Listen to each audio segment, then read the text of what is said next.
There are many troubles in the world, of course, and these are important, and we need to solve them. But we also need things that make us excited to be alive, that make us glad to wake up in the morning and be fired up about the future and think, yeah, the future's going to be great. You know, and this space exploration is one of those things. This is the 11th anniversary of the first time SpaceX reached orbit. It was actually our fourth launch. If that launch had not succeeded, that would have been the end of SpaceX. What's really kind of hard to grasp at a visceral level is that this giant ship will do the same thing that Grasshopper did. This thing is going to take off, fly to 65,000 feet, about 20 kilometers, and come back and land in about 1 to 2 months. The ship dry mass will be approximately 120 tons. The initial Mark 1 prototype is closer to 200 tons, and in series production, I think it'll probably be about 120 tons. In terms of its usefulness, it'll be able to do about 150 tons with full reusability to orbit and back.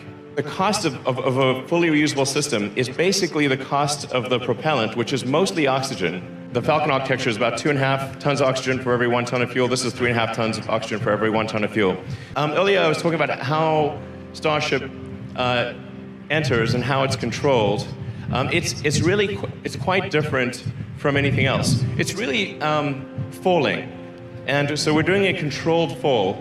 So with a rocket, you're actually trying to brake, as opposed to you're trying to create drag instead of lift. It's really the opposite of an aircraft. You want the most amount of drag that you can produce, and you want some lift, especially when you're in the upper atmosphere, mostly so that you can control the maximum heating rate. So it comes like this, and then starts falling, and then just falls like a skydiver, and it's just controlling itself, and then it turns and lands, like that. Incredibly elaborate explanation, and then you can get a sense for it. This is much better. There you go, see? Same thing. But it'll look totally nuts to see that thing land. The Starship will have 3 sea-level engines that move up to about 15 degrees angle, and 3 vacuum engines that are optimized for efficiency that will not move. So they will be just fixed in place. And that allows us to have the biggest bell nozzle for the vacuum Raptor engines. Aspirationally, the target is a 380-second ISP for the vacuum engine. In sort of space geek terms, this is like really a great number. At cryogenic temperatures, a 301 stainless actually has about the same effective strength as an advanced composite or aluminum lithium. Unlike most steels, which get brittle at low temperature, 301 stainless gets much stronger. There's another benefit. It also has a high melting temperature. So for a reusable ship, you're coming in like a meteor. You want something that does not melt at a low temperature. You want something that melts at a high temperature. And this is where steel is extremely good as well. Steel has a melting temperature around 1,500 degrees centigrade, whereas aluminum maybe 300 or 400 degrees. And same thing for carbon fiber, and that's really pushing it. Having that much higher melting temperature means that you don't need any shielding on the leeward side of the ship when it comes in for entry. And the shielding you need on the windward side, the hot side, is massively reduced because the thickness of the tile is dependent on how hot does the back of the tile that interfaces with the airframe get. And because the steel can take a much higher temperature, your heat shield is much lighter. It's $130,000 a ton for the carbon fiber and $2,500 a ton for the steel. So the steel is about 2% of the cost of the carbon fiber. It's very easy to weld stainless steel. The evidence being that we welded it outdoors without a factory. This gives you a sense of size. So the little pixels there, little pixels are a human. Starship cannot get to Earth orbit without the booster. Ultimately, we decided to have heat shield hexagonal ceramic tiles that are basically very light, but very crack resistant. Like at first, it feels like, oh, it's steel. Does that mean it's heavy? No, actually, it's the lightest construction. Steel is the best design decision on this whole thing is a 301 stainless steel. Ships and boosters at both Boca and the Cape as fast as we can.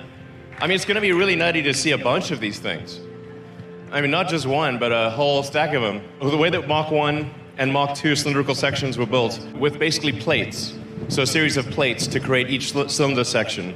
With Mark 3 and beyond, we will literally take the coil of steel from the mill, unspool it, change the curvature to a 9-meter diameter, and do a single seam weld. And it would also be thinner, which makes it lighter and cheaper. And we would seek to go to orbit with probably Mark 4 or Mark 5. I mean, this is going to sound totally nuts, but I think we want to try to reach orbit in less than 6 months. So the booster is designed to take up to 37 Raptor engines. I'm not sure if we'll go that high. The booster is designed to be able to take multiple engines out. We are going to be building... The priority is to build at least 2 Starships at each site, at Boca and the Cape, and then start building the booster. The main constraint on launching the booster is engines, because obviously the booster has a lot of engines. Doing the tanks and the legs and, say, the grid fins, that is not a constraint. Like that we can get done fast. Including development engines, from now through orbit, we probably need 100 Raptor engines. And our production rate right now is maybe 1 every 8 to 10 days. And then our target is to get to a Raptor engine every day by Q1 next year.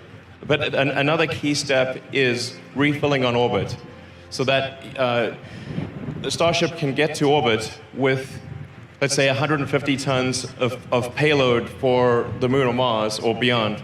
It can get tankered to fill up its propellant tanks, and so that it can depart from low Earth orbit with 1,200 tons of propellant. Your delta velocity is enough to transport literally 150 tons to the surface of the Moon or Mars. It's actually harder to dock with the space station than it is to do orbital refilling. The pressurized volume on Starship is around 1,000 cubic meters.